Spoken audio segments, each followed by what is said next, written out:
Trevor Evans. Okay. Now, have you heard about that latest bill that Daniel Andrews is trying to push through? Yes. So, what's your thoughts on that?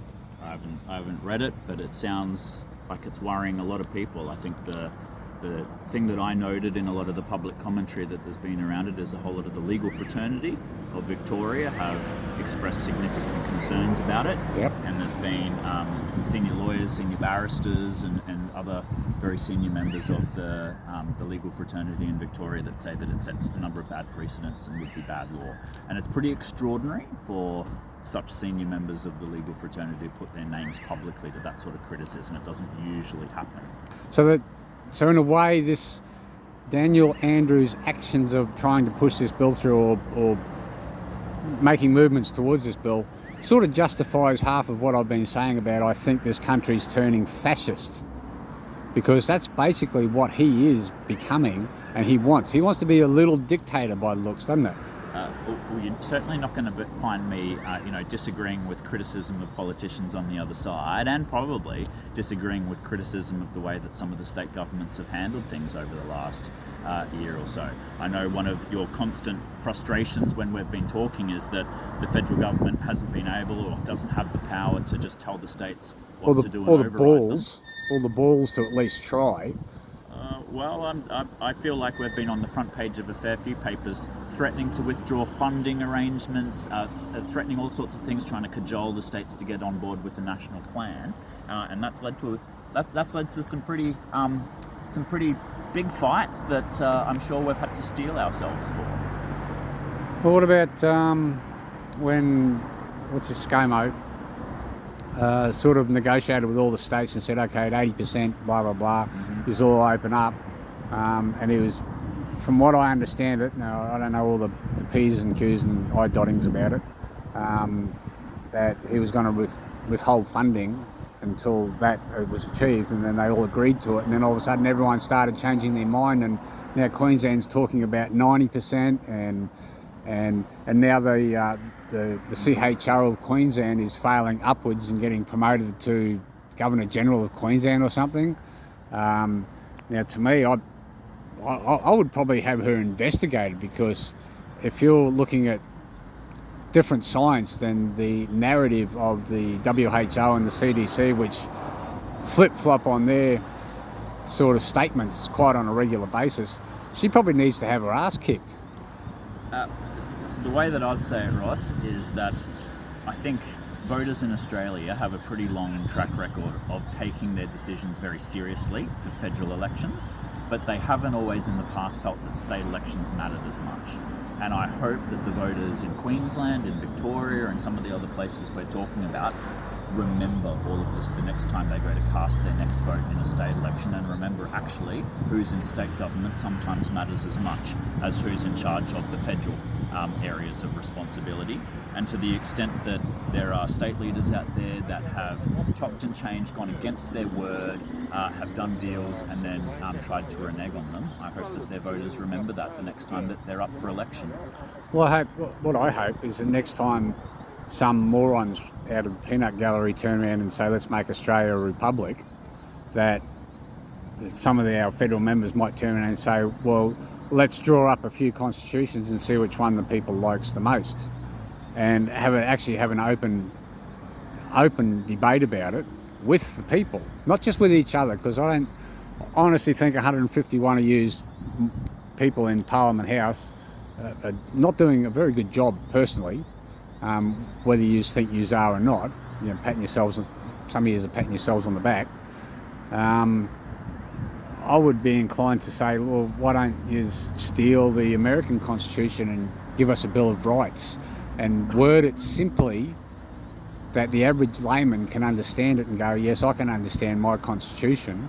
And then when they have issues with the legal system at a later date, perhaps they can point to certain parts of the Bill of Rights and go, this is what I'm standing on. And then they can defend themselves in court with simple wording, not this complicated legal system that we have now, where it seems to someone can point the finger and you have to clear your name. Not like the legal one, not legal system in America, where the onus is on the prosecution to prove you guilty. In Australia, you have to prove your innocence. So there's a fair bit to unpack there. There's certainly a lot of proposals all the time for changes to our constitution. It does seem like a far easier fix to just make sure that we get the very best state governments we possibly can when elections are up, so you don't need to change the constitution to get around the fact that we've got bad state governments elected necessarily. It seems like a far easier thing for people to take state elections very seriously and elect the very best possible governments rather than have to go through constitutional reform to get around bad state governments. I guess what I would say is, we should always approach changes to our constitution very cautiously and conservatively, because you don't know what unintended consequences there could be from changing that document. I would say this, Australia broadly has done pretty well on most measures since we've got that constitution in place. Over the last 120 years since it's been there, Australia's done better on most measures than most of the other countries would compare ourselves to, and so I wouldn't be automatically trying to scrap our constitution. The other thing I'd just say is a Bill of Rights actually hands even more authority and powers to courts to decide what all of those extra laws and statements mean. So I know you said you hoped that it could be really, really simple and put forward in a straightforward way so there would be no dispute. But ultimately, we know from even COVID times and pandemic management, freedoms and rights often intersect, they often clash, and every single time they clash, if there's a Bill of Rights in place there, what that will do is it'll mean straight off to the courts, and you'll have judges playing around with those words to resolve each of those disputes. And so what you tend to find in countries like Europe and to an extent in the US, a Bill of Rights actually empowers judges to be the ones, rather than politicians to be the ones to figure out how all of that works. I'd actually have to disagree with that. I think a Bill of Rights hands the authority back to the people to understand what their rights are. Well, let me just raise two controversial issues in the US, right? They don't play out the same way here in Australia, and I'm not saying that they're big issues for Australia, but I would just point out that issues like marriage equality and issues like abortion are things that play out predominantly in the courts in the United States, and they play out in the courts much more than they otherwise would have, because of the way that Bills of Rights actually can't really help to get to the bottom of those issues. All right, then I'm not against the civil liberties of the individual, like the gay marriage thing, I couldn't give a shit about, like they want to hone each other out, anally behind closed door or whatever, lick carpet until there's no more thread left. It doesn't really worry me. I don't give a rat's It's not about those issues. The point that I'm making is that in America, it seems that those things weren't resolved just by virtue of having a Bill of Rights. Actually, what it meant is you got the politicization of the judges almost, and judges end up getting appointed according to what their views are on some of these issues. And again, yes, that'd be wrong. Being elected on them. See, that's where I agree with that. That's wrong.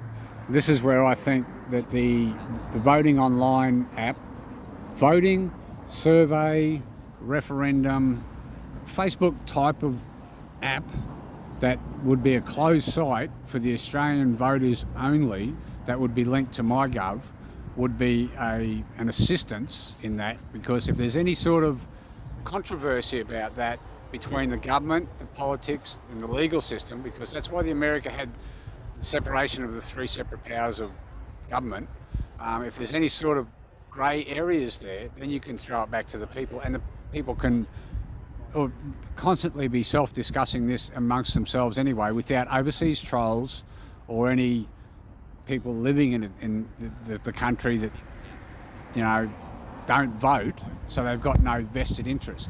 So if you're going to come and live in this country and you want to have a vested interest, then you become a voter, a citizen, to have that vested interest. Otherwise, shut up. So that's where I think. Well, that should be one of the the secret strengths and powers behind citizenship. It should be one of the reasons why people want to become citizens. Yeah, but unfortunately, the only thing that a citizen can do is vote.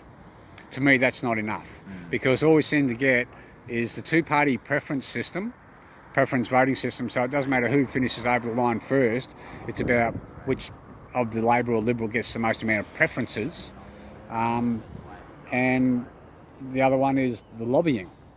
I think that's legalised bribery, and I'm pretty sure I've said that to you before.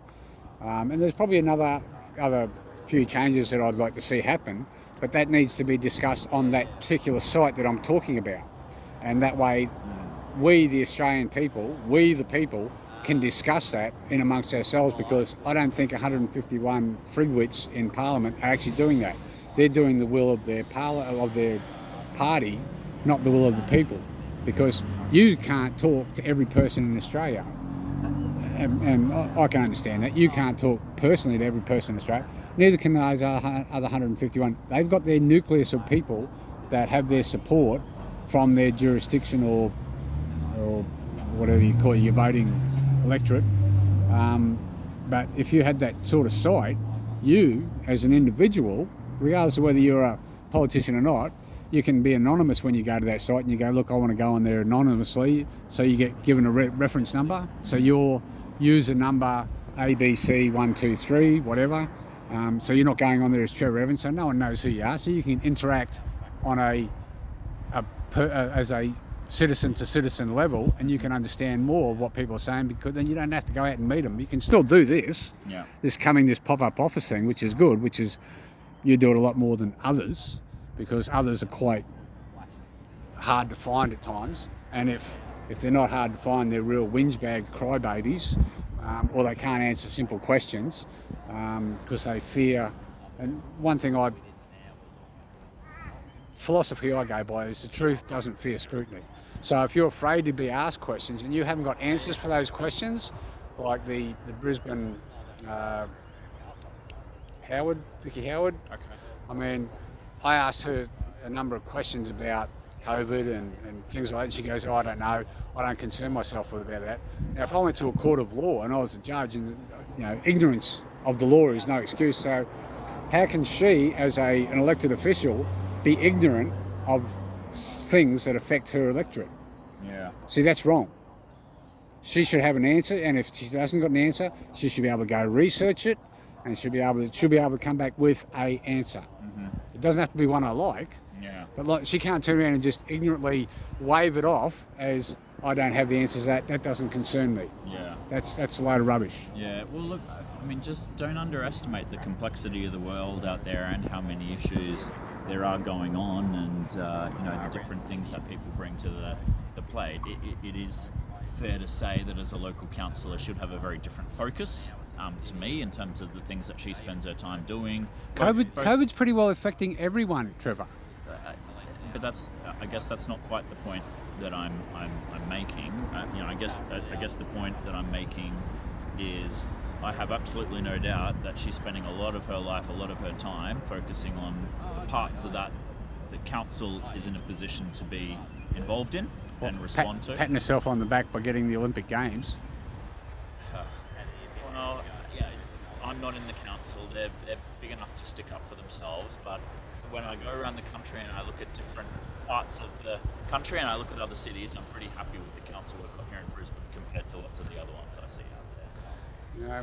When I do talk to Vicky on a rare occasion, I don't feel confidence about that elected official. But then again, I can say that pretty well about most of the ones I talk to.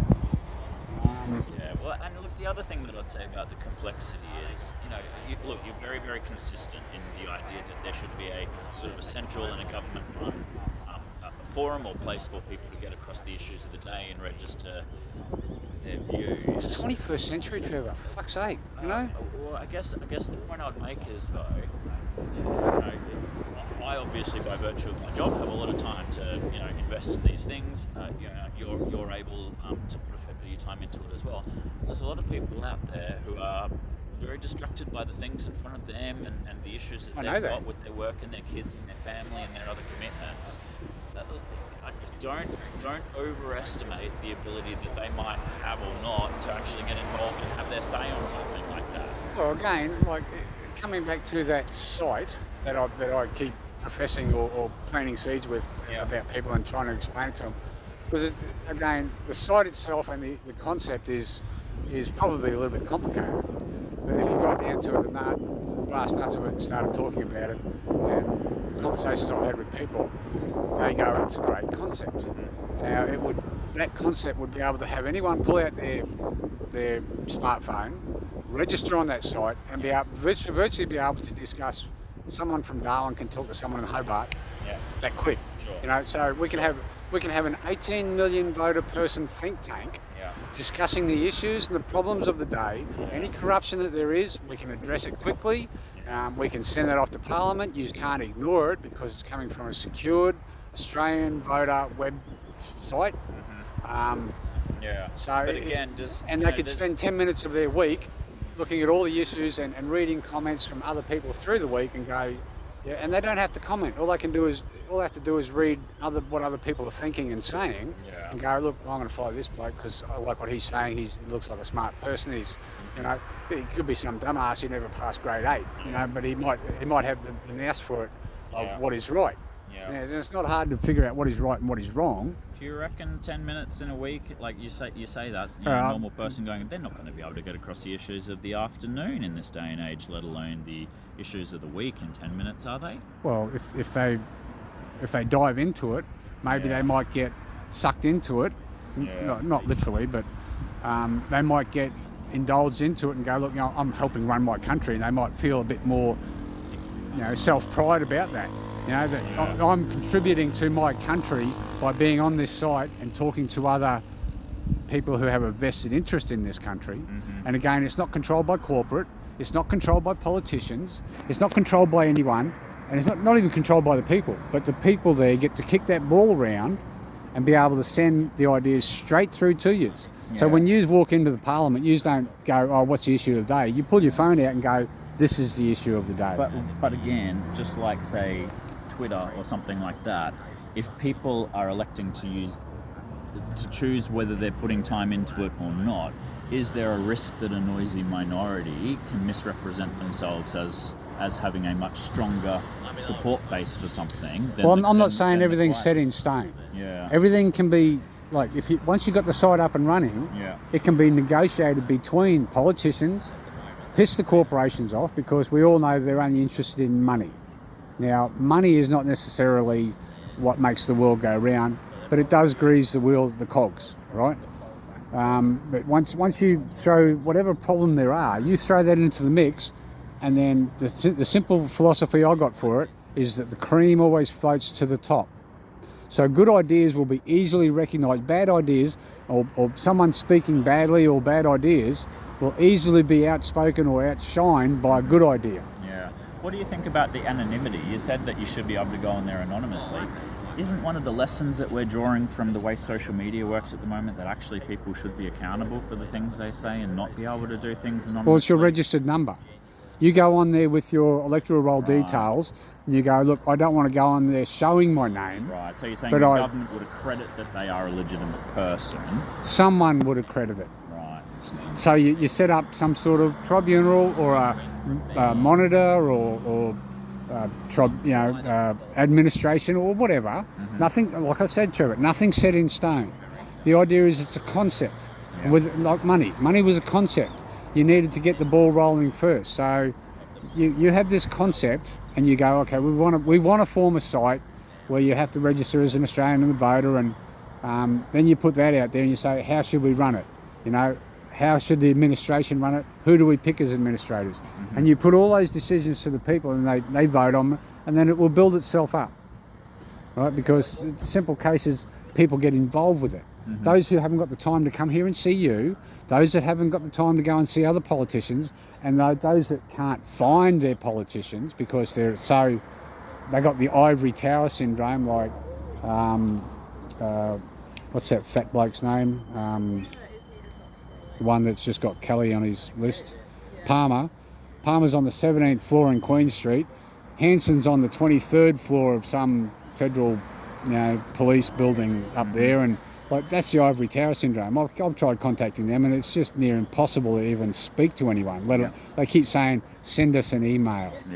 Well, fuck the email. Let's just have this site going, and that way we can talk about it between ourselves, and then we can send it off to them and go, well, this is what 10,000 people think. This is what 2,000 people think about this topic. This is what 100,000 people think about this topic, you know, and okay, nothing's set in stone. So you may have to change and evolve things as you go.